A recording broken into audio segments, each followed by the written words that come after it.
দাশের কবিতা বনলতা সেন। কবিতাটি আবৃত্তি করছি আমি, মোহাম্মদ সিরাজুল হোসেন।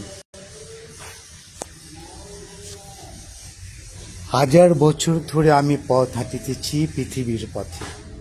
সিংহল সমুদ্র থেকে নিশীথের অন্ধকারে মালয় সাগরে অনেক ঘুরেছি আমি। বিম্বিসার অসুখীয় ধূসর জগতে সেখানে ছিলাম আমি ক্লান্ত প্রাণে।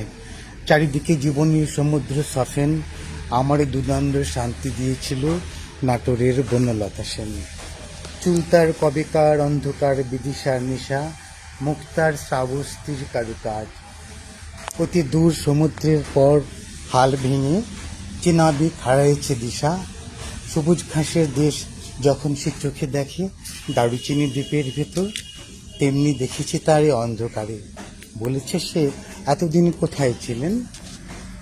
পাখি নীরের মতো চোখ তুলে নাটোরের বনলতা সেন। সমস্ত দিনের শেষে শিশিরের শব্দের মতো সন্ধ্যা আসে। টানা রৌদ্রের গন্ধ মুছে ফেলে চিল।